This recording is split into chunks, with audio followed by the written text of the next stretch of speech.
everyone, welcome back to my YouTube channel. Today we're continuing on a theme that I started last week, which is exploring and debunking pretty famous fitness myths. So last week I talked about the 10,000 steps a day recommendation, and we talked about the research behind it and how you could integrate a daily step goal intuitively into your day-to-day life, or if you already have one, maybe how you can make it more flexible or enjoyable for you. So today we're continuing on that theme with a new fitness myth. So if you haven't watched the one from last week, start with that one and then head on to this one. So we're gonna be talking about whether or not muscle soreness is a good measure of a workout. So in my personal experience, I spent a very long time as a personal trainer and a group fitness instructor using muscle soreness as a measure of both my and my clients' fitness level or the efficacy of a workout. So they would come in the next day and be like, oh, I'm so sore, and be like, yes,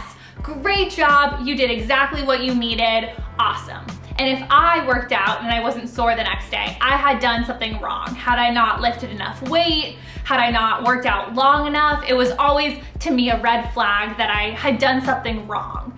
So now that I've started this question everything fitness journey, I started to question, is muscle soreness really a good measure or the measure of a workout? So today we're going to explore the research behind muscle soreness and how you can integrate questioning muscle soreness into your day-to-day life. For me, the first event or situation that really got me to start questioning the muscle soreness myth was I manage all the personal training programs for GW, and I was having a meeting with all the other trainers where we talk about recent research or problems that we're having with clients or whatever really comes up around personal training.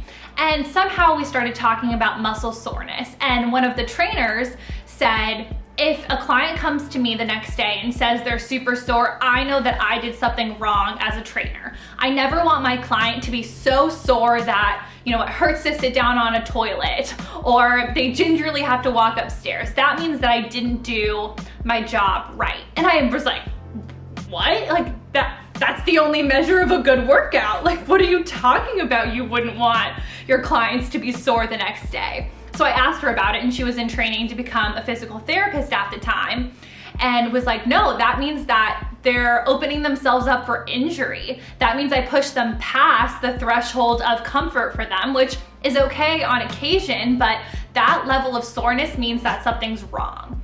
And so since then, I've kept that in the back of my mind. And so a few months ago, I had started my intuitive movement journey, dare I say, and I did a workout where I was so sore the next day, like to the point where you don't want to go on a walk, you don't want to work out at all.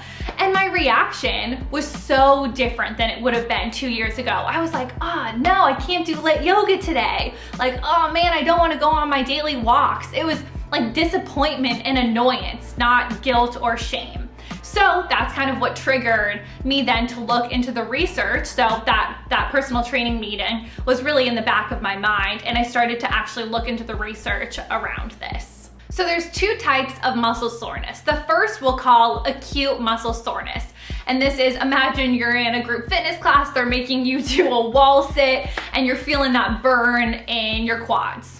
That is acute muscle soreness. It dissipates quickly. It doesn't stay for very long after you get out of that position. It's acute and short term. The second type of muscle soreness is delayed onset muscle soreness, or personal trainers, or maybe you've heard it more called DOMS, delayed onset muscle soreness. And this is when you cause microscopic tears in your connective tissue that can stay there for days, hours after. Usually this discomfort starts 24 to 48 hours after the workout. And so I'm sure that most people who are watching this have felt this at some point. You do a hard workout and maybe not right after, but the next day you just hurt. Again, like back to my example of it hurts to sit down on the toilet. It hurts to walk upstairs, and it's painful. So that is DOMS. So the first type of muscle soreness, acute muscle soreness, is really nothing to be super concerned about. It's a natural reaction to being in maybe a position that causes muscle fatigue. Nothing super big to worry about there, unless you're feeling that, you know, for an hour after you move, then maybe you want to question it a little bit. But DOMS, though DOMS is not inherently bad to have, it does prompt a few questions, because having chronic muscle soreness is not good for you. It is super bad because you're not allowing your body to heal at all. It's not those tears, though they help you build muscle. You don't want the tears to be there permanently, which can happen if you're not giving your body proper recovery or rest time afterwards. So muscle soreness is not inherently bad. As I said, acute muscle soreness, you're usually good.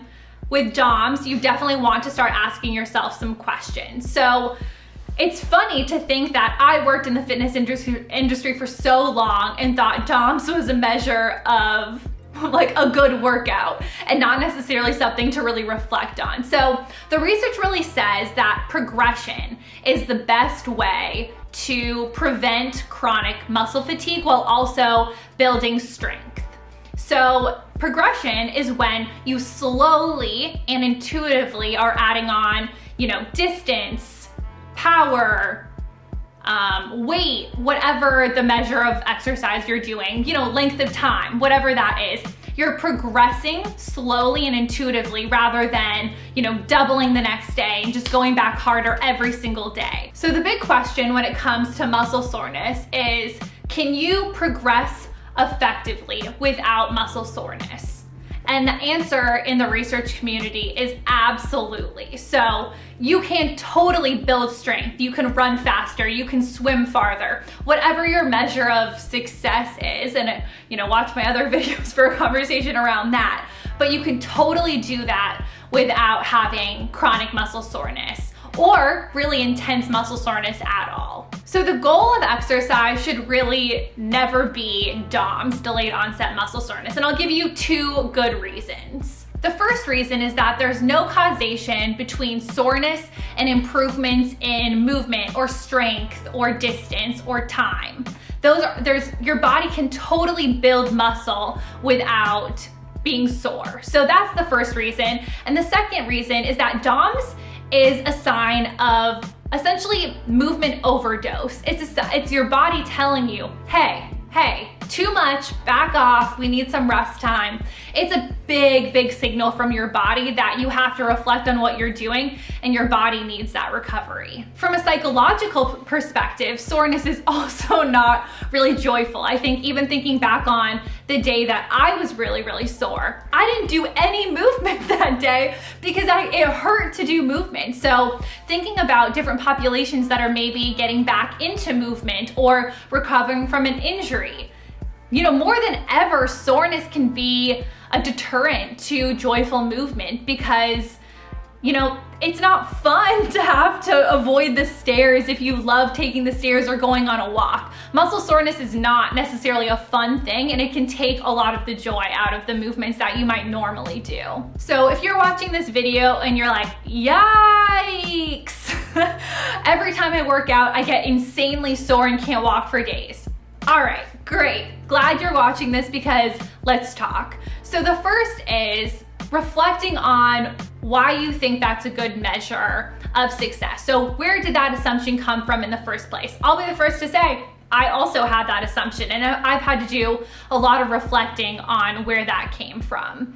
And then also, I think it's important to start thinking, am I implementing progression into my movements, or am I moving intuitively, or am I following a plan? For example, Ryan and I both got injured when we followed our half marathon plans last year because we were not progressing. We jumped both legs in and both got injured. So reflecting on, is it the environment around you that's leading to that constant soreness? Maybe you're going to a group fitness class that's really pushing you way past where you should be.